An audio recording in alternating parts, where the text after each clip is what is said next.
What if the reason she can't stop thinking about you has nothing to do with looks, status, or luck, and everything to do with switches in her mind that almost no man learns to flip on purpose? Today, you're going to learn how to trigger those switches ethically.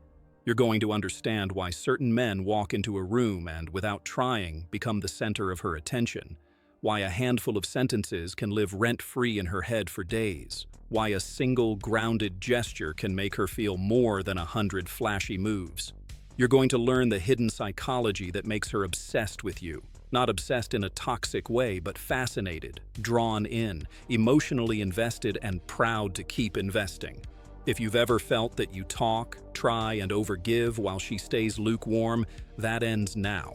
In the next minutes, you'll get a field manual built on evolutionary psychology, social intelligence, attachment science, persuasion research, and Stoic discipline. No fluff, no gimmicks, no made-up stories. Just principles, scripts, and behaviors you can use tonight with integrity. Start with one truth. Attention precedes attraction, and tension sustains it. Attention is the spotlight. Tension is the magnet. If you don't command attention, her brain never tags you as relevant. If you can't hold tension, attention slips away. The fastest path to attention is contrast. Most men are tense, approval-seeking, and noisy. Your first advantage is calm, deliberate quiet. When you enter a space, don't rush to announce yourself. Pause. Plant your feet hip-width apart, shoulders back and heavy, chin level, not lifted. Breathe through your nose, long exhale. Scan slowly. That unhurried presence telegraphs a primitive signal. You are not hunted. You are not hunting. You are at ease in your territory. The amygdala reads this as safety plus status. Safety relaxes her guard. Status raises her curiosity. That's your first switch. Now calibrate your face. Resting expression neutral positive. Eyes still when you listen. Micro smile only when something genuinely lands. Most men oversmile. It screams, "I hope you like me." Undersmile, and you project coldness. The sweet spot is warm composure. When you speak, use pace as the instrument. A touch slower than normal, then occasional sharp emphasis. Vocal tonality drops slightly at the end of sentences. Upward lilt is uncertainty. Downward cadence is authority. Research on influence shows people follow voices that end firm and low because they imply conviction without force. You're not performing. You're embodying a man who chooses his words because he respects his words. Second truth, people are captivated by what reflects and expands their identity. This is self-expansion theory. She invests where she feels more alive, more expressed, more herself. So don't try to impress, illuminate. Ask the kind of question that reveals the version of her she enjoys most, not generic interrogations. Try, what do you do that no one expects you to be good at, but you secretly are? Or, when was the last time a challenge made you proud of your own discipline? These questions bypass routine biography and trigger stories she loves to tell because they give her a desirable identity. While she answers, don't fill the silence. Let her feel the weight of her own words landing in a space you hold. That sensation, being deeply received, becomes paired with your presence. Pairing is powerful. The brain links you to the emotion felt near you. If she feels seen and slightly elevated, she will seek that elevation again. That's not manipulation. That's leadership of the emotional environment. Third truth, attraction rides the line between certainty and unpredictability. It's the variable ratio principle in human form. Fixed reward bores. Total unpredictability exhausts. The sweet spot is consistent character with creative expression. Be the same man in values and boundaries, but unpredictable in experiences and frames. Values are your no-compromise lines. Health, mission, honesty, respect. Expression is how you play within those lines. Where you go, how you tease, how you escalate. For example, be reliably on time and deliberate about your plans, but throw in a spontaneous detour to watch a street musician for one song because he's clearly pouring his heart into it. Same man, new texture. You're building a memory palette. Clean anchor of reliability, colorful strokes of novelty. That twin signal, I can count on him, and I can't fully predict him, is addictive. The nervous system relaxes into trust, while the mind leans forward in curiosity. Curiosity is sustained desire. Let's get surgical with language. Words are the controls for perception. Use contrast frames. Contrast is how you make the ordinary feel elevated without theatrics. If she says, "My week has been chaotic," you don't one-up the chaos or derail into your schedule. Say, "I like the way you keep your edge even when things scatter. It tells me your center is trained." That sentence does three things. It reflects, reinterprets, and rewards. It reflects her experience, chaos, reinterprets it as a strength, edge with a trained center, and rewards it with your attention. You've just shifted her self-image upward while making your attention feel earned, not free. Earned attention is more valuable than blanket approval. Most men spray compliments like confetti. It's noisy and meaningless. You deliver precise recognition. That's rare, and rarity equals value. Teasing is another lever, but timing matters. Tease the trait, not the core. Tease the performative layer, never her essence. If she's playfully competitive about coffee knowledge, smirk and say, "So you're the espresso purist who judges silently while I commit pour-over heresy." You're inviting play, not attacking identity. The delivery is key. Warm eyes, relaxed pace, and immediate reframe to respect if she stiffens. Emotional intelligence is your governor, the part of you that notices micro-shifts in her face and adjusts. That attunement is a deeper aphrodisiac than any line. Now, standards. Desire respects boundaries. Without boundaries, you can get attention, but you won't keep devotion. Your standards should be explicit, lived, and non-reactive. Non-reactive means you do not punish, you choose. If she is chronically late without care, you don't lecture or sulk, you adapt your behavior. "I roll on time. If you're running behind, I'll meet you at the spot and start without you. Join when you're close." No anger, no neediness. You simply live your code. Code is masculine gravity. Gravity pulls without chasing. When your life is cleanly ordered, sleep, training, nutrition, focused work blocks, deep friendships, you become the rare man who doesn't need chaos for stimulation. That rare calm is soothing and magnetic. In attachment terms, you're secure, available without clinging, committed without control, autonomous without avoidance. That combination lowers her defensiveness and lets her lean in more. Let's talk polarity. Polarity isn't performance. It's difference energized by respect. Masculine polarity is directed presence, moving toward a chosen horizon while staying aware of the moment. Feminine polarity is radiant spontaneity, flowing through the moment while expressing the heart. When you stand firm in direction, clear decisions, decisive logistics, a schedule you protect, you create a safe riverbank. When you also allow play, laughing, dancing with the unexpected, you invite her flow. Direction without play is rigidity. Play without direction is drift. The blend is irresistible. Practically, this looks like you choosing the window, the neighborhood, and the energy of the date, then asking for a small co-creation. "I'm choosing a bar with a jazz trio. Bring a story you'd never tell in a meeting." You lead the container. She flavors the experience. That division of labor respects both energies and produces charge. Scarcity is a law, not a tactic. But don't fake scarcity. Live it. Your time is scarce because your mission is rich. When you have a clearly articulated mission, what you build, the people you serve, the craft you sharpen, your availability naturally compresses. You text with intention, you schedule with a horizon, you say no to low-quality invitations. The paradox is that the more you are claimed by a worthy mission, the more alluring you become. Humans are drawn to people moving with purpose. If you're tempted to make yourself busy to appear important, stop. Manufactured scarcity feels hollow. Earned scarcity feels like gravity. When she senses that time with you is not a default, but a deliberate gift, investment rises. Now to the mechanics of initiating contact. Never outsource polarity to the app or the algorithm. Initiation is masculine responsibility. Your first message or opener should be grounded, specific, and implicitly selective.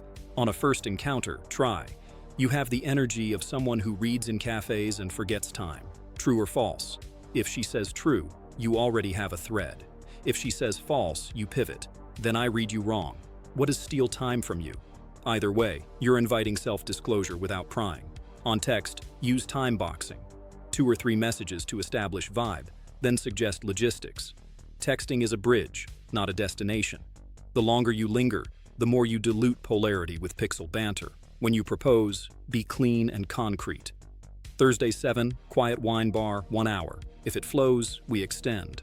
The 1 hour frame eases pressure and shows leadership. During the date, run a simple arc. Arrival grounding, playful spark, depth dive, lightness reset, lead the next step. Arrival grounding is your first 2 minutes. Hug with intention if appropriate. 1 step in, shoulder contact, release first. If not, a firm handshake and a steady half smile. Name the environment. I like this low light. You can actually hear each other. That small observation establishes your awareness of context and your preference for intimacy over noise. Playful spark comes next. A quick tease, a shared observation, a micro challenge. Depth dive follows. 1 or 2 questions that matter. Use question statement pairs. What do you do that makes you proud of your own discipline? She answers. You reflect with a statement. I like disciplined people. They're dangerous in the right way. Then lightness reset. Comment on the music, ask about an everyday quirk, or tell a brief relevant insight. You're managing emotional rhythm, intensity, breath, intensity, breath. Finally, lead the next step before the energy peaks. I'm enjoying this. Let's walk 5 minutes. There's a spot with an outdoor fire. You do not ask, do you want? You propose and observe. Consent is central. You lead, she chooses. Escalation is not a ladder, it's a dance. The body keeps score of safety. Touch is an amplifier only after trust is established. Begin with light, neutral touches, brief contact at the upper arm while moving through a doorway you held open. Release quickly, watch for signs. Does she re-enter your space, mirror your posture, touch back, angle her body toward you? Pace with her nervous system, not your agenda. When in doubt, slow down. Desire expands in room, not in rush. When the moment comes to kiss, don't announce or plead. Set the frame with your eyes. Hold for a second longer. Glance at her lips for a beat. Return to her eyes. If the energy spikes and her face tilts toward you, step in slowly. Pause half an inch away. Let her close the distance. That micropause generates a wave of anticipation. Anticipation is the currency of obsession. It's the mind replaying a near moment in loops. Let's build the invisible architecture that makes you unforgettable after the date. Most men spam or vanish. You'll do neither. The morning after a strong connection, send one concise sensorial callback anchored in a shared moment. My coffee tasted like that last song, steady and dark. No emoji, no asking for more. You're planting an image that reactivates the emotional state she felt with you. The brain loves recall hooks. Later, when you invite again, keep momentum. Tuesday or Thursday, early, sunset on the west side. Leadership plus imagery. Repeat this pattern and you become the man associated with felt experiences, not logistical threads. Now, deeper psychology, pre-selection and social proof. In mate choice copying, individuals prefer partners others quietly prefer. You don't manufacture this with staged photos. You embody it by living in rich social ecosystems, training partners, creative collaborators, mentorship roles, family presence. When she sees that women are at ease around you and men respect you, her brain shortcuts, vetted. The key is posture. You don't flaunt, you include gracefully. If you're at an event, introduce with warmth and scarce words. This is Anna. She curates local art with a ruthless eye. Compliment people on virtues, not looks or status.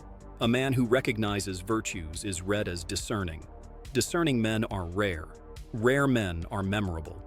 Another amplifier, challenge. Not the combative kind, the aspirational kind. Challenge is you being the horizon that invites her highest self to step forward. This starts with your own excellence. Master a craft. Build something real. Read deeply. Train your body for performance, not vanity. The body is a billboard for discipline. When you speak about your path, you're not selling, you're sharing a vow. Vows are contagious. You can also challenge in micro ways during conversation. If she diminishes herself, you push back softly. Don't downplay that. It took skill. If she tests you, late flirty jabs, delayed replies, you don't react with sulking or neediness. You respond with clarity or space. Tests are checks for integrity. Integrity is the ultimate turn-on because it signals predictability under pressure. Let's refine your teasing and compliments into a method you can remember. Notice, name, nudge.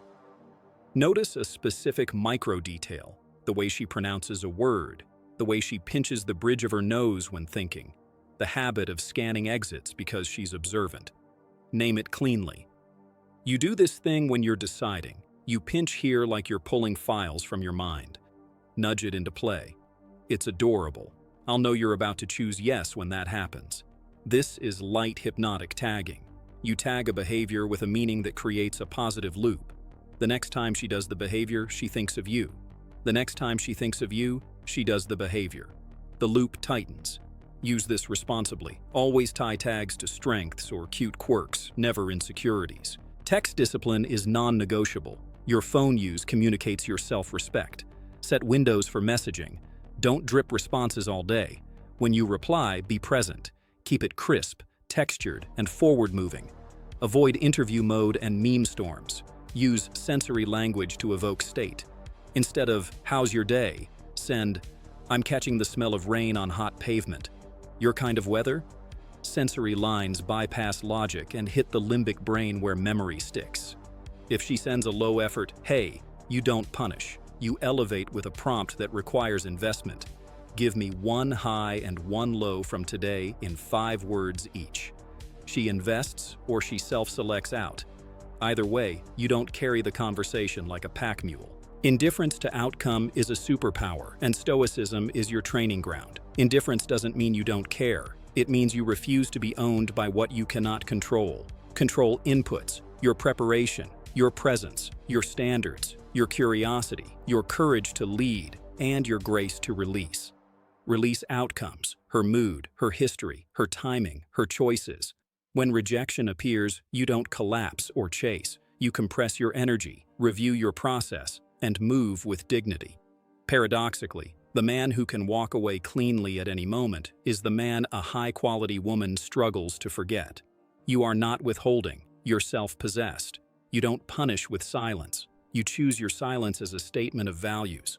That clarity eliminates bargaining and attracts aligned partners. Let's get tactical with logistics that create emotional memory. Environments matter. Choose places with layered stimuli. Low light, comfortable seating, soft music you can name, staff you treat well. Treating staff well is not a trick, it's a reveal. People watch how you handle power differences to predict how you'll treat them under stress. Order with decisiveness but openness.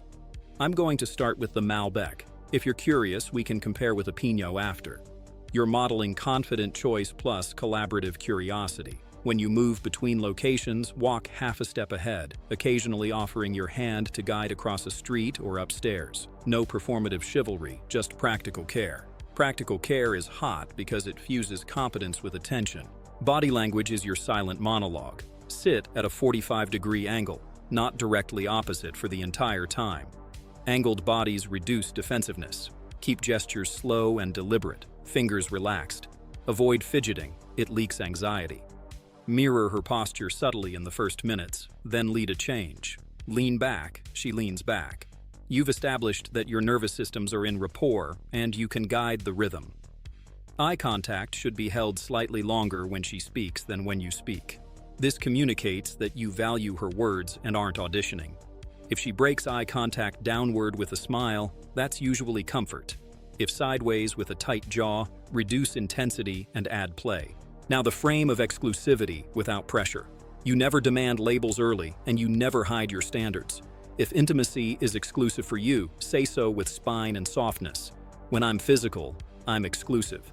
Not because I'm anxious, because I take care where I invest. If that's not your style right now, I respect it, and I'm out. This is attractive because it's clean. Clean men are rare. You've set a boundary, not an ultimatum. Boundaries invite respect.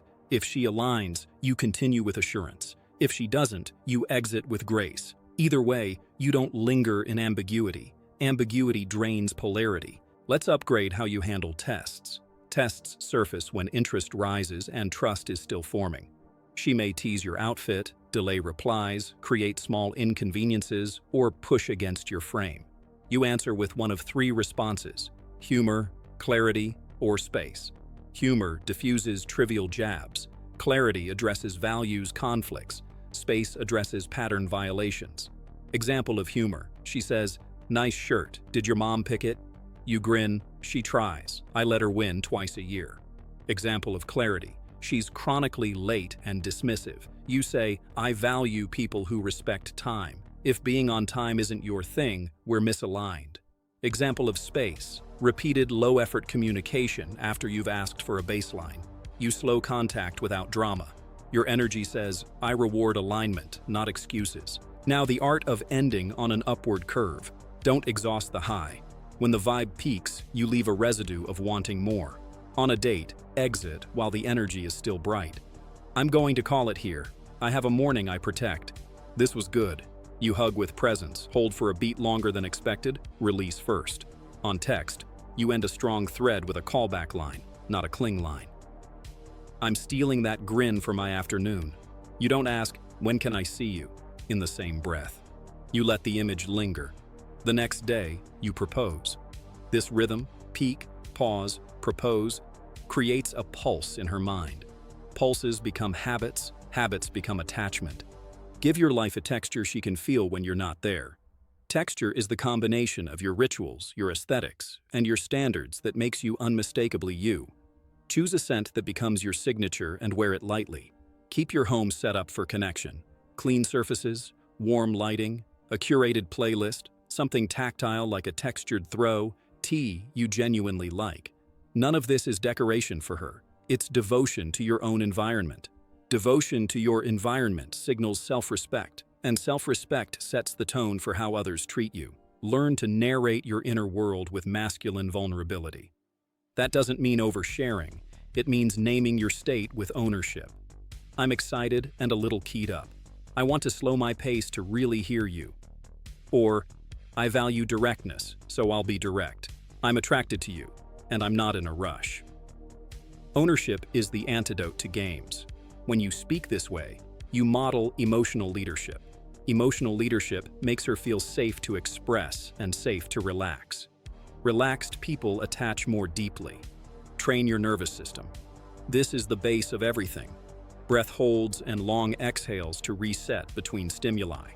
Cold exposure or heat exposure to test your edges. Strength training to build density and posture. Mobility to move like a panther, not a forklift. Sleep like it's sacred. Dark room, cool temperature, consistent time. Men who feel good look good. Men who feel centered look captivating. When stress spikes in a social moment, use a 3-step reset. Plant your feet, drop your shoulders, lengthen your exhale. You will watch the room slow down. Your calm will lead her calm. Nervous system leadership is irresistible because it promises sanctuary. Curate your inputs. Read the best books on relationships and human nature, not just tips and hacks. Study attachment science to recognize patterns without pathologizing. Learn the principles of influence so you can protect against manipulation as much as you can wield persuasion. Dive into philosophy so your yes means something and your no rests on rock. When you quote, "because the line lives in you," not because it sounds smart. Intelligence in service of presence is sexy. Intelligence in service of ego is noise. Money, status, and aesthetics are multipliers, not creators. If your character is weak, they amplify that weakness. If your character is strong, they amplify your signal. Invest in your craft. Earn your confidence.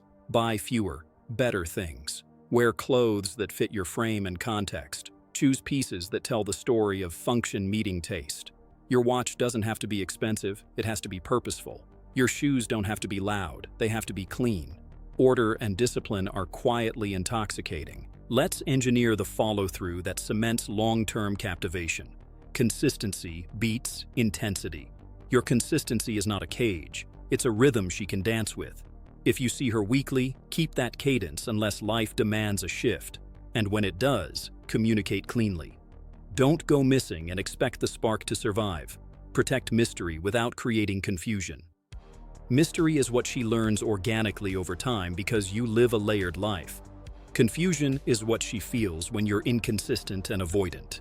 One builds intrigue, the other breeds anxiety. Choose intrigue. You will meet resistance, internal and external. Internally, you'll fight old patterns. Over-explaining, speeding up to chase, shrinking when challenged. Externally, you'll meet tests, projections, cultural noise that tells you masculinity equals domination or disappearance. Reject both extremes. True masculinity is presence plus responsibility. It's the courage to lead and the humility to listen. It's the willingness to hold tension without collapsing or exploding. Hold the line. Hold your word. Hold her eyes when it matters and give her space when it matters more. If you want a single sentence that crystallizes the entire method, take this. Be the calm center that invites her highest expression and the clear edge that protects your shared experience. Calm center means you regulate first. You don't demand regulation from her. Clear edge means you set the container. You don't wait for her to define the terms. Within that container, you create moments. Micro-adventures, shared rituals, sensorial anchors, precise recognition, playful challenges. Each moment is a thread. Enough threads become a tapestry. Tapestries are hard to forget. From this point on, remove 3 behaviors that kill captivation. Stop explaining your value. Demonstrate it in choices. Stop seeking constant reassurance. Build self-trust through kept promises to yourself. Stop making attention your oxygen. Make mission your oxygen and share the surplus. Add 3 behaviors that build captivation. Lead with logistics. Let her relax into your plan. Reward investment. Respond proportionally to effort. Reflect and elevate. Show her who she is at her best and watch her lean toward you to feel that state again. Tonight, practice deliberately. Choose one calibration at a time. Maybe it's your pace. Slow it by 10%. Maybe it's your eyes. Hold contact a beat longer while she speaks. Maybe it's your language. Swap generic compliments for one surgical observation. Maybe it's your boundary. State it once, calmly, and live it. Success isn't a viral moment. It's a stack of microscopic wins. Each win rewires your identity toward the man who does not chase attention because attention naturally finds him. Each win sends the same message through your posture, your texts, your tone, your timing. You are a man with a center, a mission, and a capacity for play. And if you're wondering when she becomes obsessed, when the mind starts looping you unsolicited, it's not after the biggest gesture. It's after the clean stack of small consistencies. It's when she realizes that her best ideas come out more easily around you. It's when she catches herself smiling at the memory of your cadence. It's when your scent shows up in a random hallway and her chest warms. It's when your standards make her standards rise, and she likes who she is in that mirror. That's the ethical version of obsession. She returns because she expands near you. You don't trap, you magnetize. You don't beg, you invite. You don't run scripts, you live principles. Walk out of here with a simple operating system. Presence first, then polarity, then play. Presence is breath, posture, pace, and precision of language. Polarity is leadership of logistics and clarity of values. Play is curiosity, teasing, novelty, and rhythm. Guard your standards like you guard your breath. Invest in your mission like it's oxygen. Treat people with warmth because power without warmth is brittle and warmth without power is forgettable. Combine them and you're the rare event in her life. The man who calms her nervous system while lighting up her imagination. That's the man she thinks about when she wakes up. The man she checks her phone for on impulse. The man whose name becomes shorthand for a feeling she doesn't want to lose. You're not chasing her mind. You're shaping your presence. You're not performing lines. You're delivering clarity. You're not gaming a system. You're embodying a code. The code is simple. Say less, mean more, lead softly, stand firmly, reward effort, release drama, create moments, close loops, leave peaks, and return with plans. Become the man who makes every space feel a little safer and every moment feel a little sharper. Do this, and the psychology won't be hidden anymore. You'll feel it in the way she leans in, the way she invests, the way she protects time with you like a secret worth keeping. That's when you'll know you've crossed the line from being noticed to being necessary. And once you're necessary, not because she lacks, but because she elevates near you, she won't want to let go.